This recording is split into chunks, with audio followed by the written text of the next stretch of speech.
మేము వినుకొండలోనే ఉంటున్నామండి. స్టార్టింగ్ నుంచి స్వామివారిని ప్రతిష్ఠించిన దగ్గర నుండి మేము గుడికి రావడం జరుగుతుంది. ప్రతి శనివారం వస్తున్నాము. మాకు చాలా ఆనందంగా ఉంది. ఏది కూడా ఎక్కడ స్వామివారిని నమ్ముకున్న వాళ్ళకి ఎక్కడ లోటు అనేది లేదు. ఏవైనా అనుకున్నవి కూడా అనుకున్నట్టు చాలా సజావుగా జరిగినాయి. మేము ప్రతి శనివారం కూడా వస్తూ ఉంటాము. సో మాకు చాలా ఆనందంగా ఉంది గుడికి రావడం కానీ. స్వామివారి మహిమలు కూడా చాలా ఉన్నాయి. ఉద్యోగం విషయంలో కానీ ఇంకా ఏదైనా సమస్య ఉన్నా కూడా స్వామివారికి చక్కగా వచ్చి ప్రతి శనివారం నమస్కరించుకొని పాలు స్వామివారికి నువ్వుల నూనె, నువ్వులు, బెల్లము స్వామివారికి చాలా ప్రీతి. వాటితోటి నైవేద్యం పెట్టుకొని కొబ్బరికాయ, ఆవు పాలతోటి అభిషేకం చేయించుకుంటారు. భక్తులు చాలా మంది వస్తుంటారు. ప్రతి శనివారం చెప్పలేము, భక్తులు అంతమంది వస్తుంటారు. ఎందుకంటే స్వామివారి అనుగ్రహం అంతగా ఉంటుంది. పర్సనల్ గా కూడా మేము చాలా ఫేస్ చేసాము. స్వామివారు చేసిన లీలలు కానీ ఏవైనా మాకు చాలా ఆనందంగా ఉంది. అలాగే గుడి వాతావరణం కూడా చాలా ప్రశాంతంగా ఉంటుంది. ఎటువంటి ఆలోచనలు సమస్యలైనా ఉన్నా కూడా స్వామివారిని దర్శించుకొని ఆయన్ని అలా చూసినా చాలు, చాలా ఆనందంగా ఉంటుంది. ఇంకొకటి ఏంటంటే ఈ దగ్గరలో కూడా ఇలాంటి ఆలయం మీరు ఎక్కడా చూసుండరు. ఈ పరిసర ప్రాంతాల్లో వినుకొండ చుట్టుపక్కల కానీ ఐదర్ నర్సరావుపేట టౌన్ ఈ చుట్టుపక్కల ఎలాంటి ప్రదేశాల్లో కూడా స్వామివారి ఇంత గుడి కానీ స్వామివారి విగ్రహం మీరు చూస్తుంటే ఇంత విగ్రహం ఎక్కడా, స్వామివారి ప్రతిష్ఠించిన విగ్రహం ఎక్కడా లేదు. అసలు నిజంగా కన్నుల పండగగా ఉంటుంది. ప్రతి శనివారం కానీ అలాగే శని అమావాస్య కానీ శని త్రయోదశికి కానీ భక్తులు చాలా విశేషంగా వస్తుంటారు. స్వామివారి ఆ విగ్రహం చూస్తుంటే చాలు మనకి చాలా ఆనందంగా ఉంటుంది. ఎందుకంటే దగ్గర ఆ స్వామివారిని అంత విగ్రహం ఎక్కడా లేదు. మనం లోపలికి నడిచి వెళ్తూ ఉంటే వెంకటేశ్వర స్వామిని చూసినట్టే ఉంటుంది. అంతే శనీశ్వర విగ్రహమే కానీ ఆ తిరుపతిలో వెంకటేశ్వర స్వామి ఎంత విగ్రహమో ఆయన విగ్రహం చూస్తున్నట్టే ఉంటుంది. సో నాకు చాలా ఆనందంగా ఉంటుంది. మేము ఇద్దరం కలిసి, హస్బెండ్ ఈయన, మేము ఇద్దరం కలిసి చాలా ప్రతి శనివారాలు వస్తూ ఉంటాం. మేము అనుకున్నవన్నీ చాలా చక్కగా జరుగుతూ ఉంటాయి. ఈ వాతావరణం కానీ ఇలాంటి వాతావరణంలో నిజంగా ఇలాంటి టెంపుల్ వినుకొండలో ఉంది అంటే మాకు చాలా ఆనందంగా ఉంది. మనసుకు కూడా చాలా ప్రశాంతంగా ఉంటుంది. ఇలానే చైర్మన్ కానీ గుడి వాళ్ళు కానీ చక్కగా భక్తుల్ని కూడా రిసీవ్ చేసుకోవడం కానీ ప్రతి శనివారం కానీ ప్రసాదాలు, తీర్థ ప్రసాదాలు కానీ అన్న ప్రసాదాలు కానీ మీరు ఎక్కడా చూసినట్లయితే అన్న ప్రసాదాలు కొంచెం చాలా ఇదిగా ఉంటాయి. బట్ ప్రతి శనివారం అన్న ప్రసాదాలు పెట్టించడం కానీ చేయడం కానీ చాలా ఆనందంగా ఉంది. స్వామి వారి లీలలు మాత్రం చెప్పలేనివి. పర్సనల్గా ఎవరికి వాళ్ళు ఫీల్ అయితే వాళ్ళ అనుభవం మీద ఉంటుంది ఏదైనా. అలాగే స్వామి కార్యాలు ఏంటంటే మార్నింగ్ తెల్లవారుజాము నుండి అభిషేకాలు అవి స్టార్ట్ చేస్తుంటారు. మధ్యాహ్నం సమయంలో అభిషేకాలు అరౌండ్ 12:30, 1 o'clock వరకు అభిషేకాలు జరుగుతూ ఉంటాయి. తర్వాత అన్నప్రాసన, సాయంత్రం మరలా స్వామివారికి దీపారాధనలు, స్వామివారి సేవలు అవి చాలా బాగా జరుగుతూ ఉంటాయి. మెయిన్ అభిషేకం అనేది చెప్పలేం. భక్తులు చాలా మంది వస్తుంటారు. నువ్వుల నూనెతో అభిషేకం స్వామివారికి, నువ్వులతోటి చిమ్మిరి, బెల్లము అలాంటివి కూడా స్వామివారికి సమర్పించుకుంటూ ఉంటారు భక్తులు. అదే మాకు మ్యారేజ్ అయ్యి సుమారుగా ఒక 8 సంవత్సరాలు 9 సంవత్సరాలు జరుగుతుంది. అదే 7 సంవత్సరాల దాకా మాకు పిల్లలు అనేది ఇంత అప్పటి వరకు అసలు లేరు. ఎక్కడ దాకా ఎక్కడెక్కడో తిరిగే చాలా గుళ్ళు అనేది చాలా చోట తిరిగాము.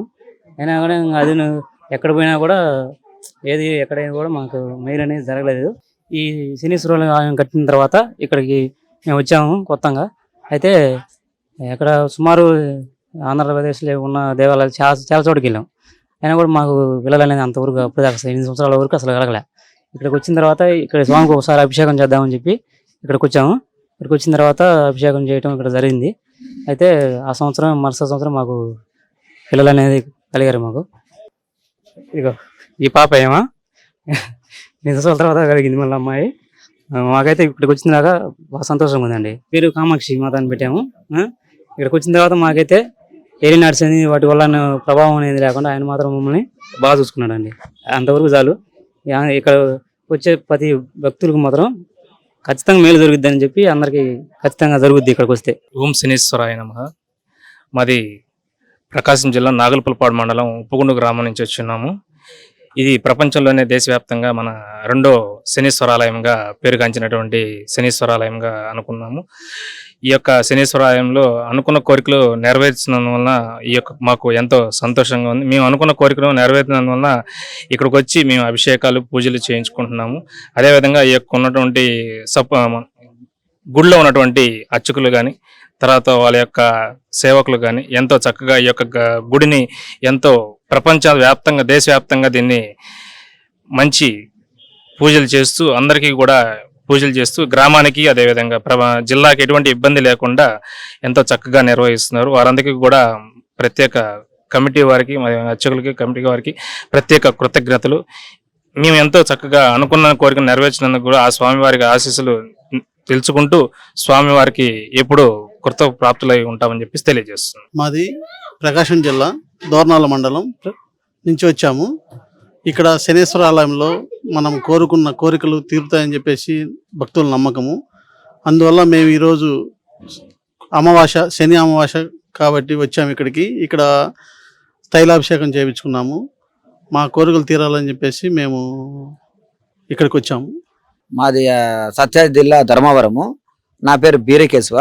మేము ఇట్లా వీడియో చూసి ఇట్లా ఎండుకొండలో శనేశ్వర దేవస్థానంలో పవర్ఫుల్ బాగా చేస్తున్నారు. ఇట్లా శనివారం అమాస పడుతుంది, చాలా మంచిది అని చెప్తే మా అబ్బాయికి మేషరాశి అని చెప్పి ఇక్కడ చేసి చాలా మంచిదని మా అబ్బాయికి చెప్పేకి ధర్మవరం నుంచి వచ్చామండి. చెప్పేకి ఇక్కడ చాలా బాగా చేస్తున్నారు. చాలా పూజలు చాలా అద్భుతంగా ఉన్నాయండి. అందరికి నమస్కారము. నా పేరు లీలాకృష్ణ. మేము ధర్మవరం నుంచి వచ్చాము. అంటే ఇక్కడ మేము రావడానికి కారణం ఏంటంటే వీడియో చూసి వచ్చాం. మెయిన్ కారణం ఇక్కడ పూజలు బాగా చేస్తారు అని చెప్పేసి. అందులో ఇక్కడ పూజ బాగా ఏంటంటే దగ్గరుండి మంత్రం చేపిస్తున్నారు. ఎక్కడ ఇట్లా చేపించలేదు, మామూలుగా సామాన్లు చేసి పంపించేస్తారు. ఇక్కడ ఏంటంటే స్వామి దగ్గరుండి మంత్రం చేపిస్తున్నారు. అది చాలా బాగుంది.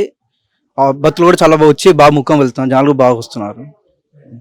ఇక్కడ ఎలా ఉందండి గుడి వాతావరణం? గుడి వాతావరణం చాలా ప్రశాంతంగా ఉంది. ఫస్ట్ ఆఫ్ ఆల్ బాగుంది, అంటే ఏ ఇబ్బంది లేదు. పూజలు ఎలా జరిగాయి? పూజలు ఇంతవరకు అయితే బాగా జరిగిందండి. మేమైతే ఫస్ట్ రావడం ఇక్కడికి అయితే కూడా స్వామి వీడియో చూసి వచ్చాము ఇక్కడికి. వీడియో చూసారా? వీడియో చూసాం. ఎక్కడ చూసారు? సుమన్ టీవీ దాంట్లో గ్రూప్ ఉంది కదా, ఆ గ్రూప్ లో చూసి వచ్చాం. స్వామి ఇట్లా చెప్పే ఇట్లా ఉంటుంది శనివారం, ఈనాడు శనివారం అని చెప్పేసి. సరే బాగుంటుంది సార్, ట్రై వచ్చాము చూద్దాము ఎట్లా ఉంది పూజ అని. బాగా చేశారు, ఇబ్బంది ఏం లేదు. ఓం శం శనేశ్వరాయ నమః. మన రెండు తెలుగు రాష్ట్రాల్లోనే మొట్టమొదటిసారిగా శరవేగంగా మన వినుకొండ నగర శివారులో నర్సాపేట రోడ్డు నందు చెక్కవాగు పక్కన శరవేగంగా నిర్మింపబడి భక్తులచే పూజలు అందుకుంటున్నటువంటి మహిమాన్విత శ్రీ జ్యేష్ఠలక్ష్మి సమేత శ్రీ శనేశ్వర స్వామివార్ల దేవస్థానం నందు ఈరోజు శనివారం అమావాస్య, శని అమావాస్యను పురస్కరించుకొని స్వామివారికి ఈరోజు వేకువజామునే ఉదయాన్నే 4 గంటల నుంచి స్వామివారికి విశేషమైనటువంటి 19 రకాల అభిషేకాలు, విశేషమైనటువంటి తైలాభిషేకాలు నిర్వహించడం జరిగింది. అదేవిధంగా ఉదయాన్నే 4 గంటల నుంచి 7 గంటల వరకు కూడా లక్ష్మీ గణపతి హోమం, ఆదిత్యాది నవగ్రహ హోమం, శనిదేవునికి 190 సార్లు ప్రత్యేకమైన అవిస్సులు మరియు మహారుద్ర హోమం, మృత్యుంజయ హోమాలను ఈ యొక్క వినుకొండ పట్టణ అభివృద్ధి కొరకు ఈ యొక్క హోమాన్ని ఇక్కడ దేవస్థానం వద్ద నిర్వహించి పూర్ణావతి చేయడం జరిగింది. తర్వాత భక్తులకి ఉదయాన్నే 6 గంటల నుంచి కూడా ఈరోజు రాత్రి 9 గంటల వరకు కూడా భక్తులే స్వయంగా స్వామివారిని అభిషేకం చేసుకునే విధంగా ఏర్పాట్లు చేయడం అయితే జరిగింది. అదేవిధంగా ఈరోజు భక్తులకు మధ్యాహ్నం 12 గంటల నుంచి వచ్చినటువంటి భక్తులందరికీ కూడా భారీగా అన్నదాన కార్యక్రమమును ఈ యొక్క దేవస్థానం వద్ద ఏర్పాటు చేయడం జరిగింది. ఈ యొక్క శని అమావాస్య రోజున ఈ యొక్క స్వామివారిని దర్శించుకున్న, స్పర్శించుకున్న, స్వామివారికి తైలాభిషేకాలు నిర్వహించుకున్నా కానీ విశేషమైనటువంటి ఈ యొక్క పుణ్య ఫలితాలు అనేటువంటివి ఉంటాయి. కాబట్టి మనకి ఎంతో వినుకొండ పట్టణ ప్రజలు, నియోజకవర్గ ప్రజలు కానీ, పల్నాడు జిల్లా వాసులు కానీ ఎంతో చేసుకున్న పూర్వ పుణ్యం తెలియదు. కానీ ఈ యొక్క స్వామి శనేశ్వర స్వామి వారు మనకి చాలా దగ్గరలో చేరువులో ఇక్కడ ఈ యొక్క ఆలయం నిర్మించబడటం, స్వామివారి ఇక్కడ వేంచేసి ఉండటం అనేటువంటిది మనం ఇక్కడ ఉన్నటువంటి ప్రజలు మొత్తం కూడా చేసుకున్నటువంటి పూర్వ పుణ్యంగానే భావించాలి. సో అందరూ కూడా స్వామివారికి ప్రతిరోజు ఉదయం 6 గంటల నుంచి 12 గంటల వరకు, సాయంత్రం 6 గంటల నుంచి 8 గంటల వరకు ప్రతిరోజు కూడా భక్తుల కొరకు దేవస్థానం తెరిచే ఉంటుంది. ఎవరైనా కానీ ఈ యొక్క స్వామివారి యొక్క దేవస్థానం వద్దకు వచ్చి స్వామిని దర్శించి స్వయంగా అభిషేకాలు నిర్వహించుకొని ఈ యొక్క జ్యేష్ఠలక్ష్మి సమేత శనేశ్వర స్వామివార్ల ఆశీస్సులను మరియు ఇదే ఆస్థాన ప్రాంగణంలో నిర్మింపబడినటువంటి శివాలయంలో ఉన్నటువంటి శ్రీ పార్వతీమాత సమేత శ్రీ బాణలింగేశ్వర స్వామివార్ల ఆశీస్సులు కూడా నిండుగా మెండుగా పొందాలని మనస్ఫూర్తిగా కోరుకుంటూ ఉన్నాం. ఓం శం శనేశ్వరాయ నమః.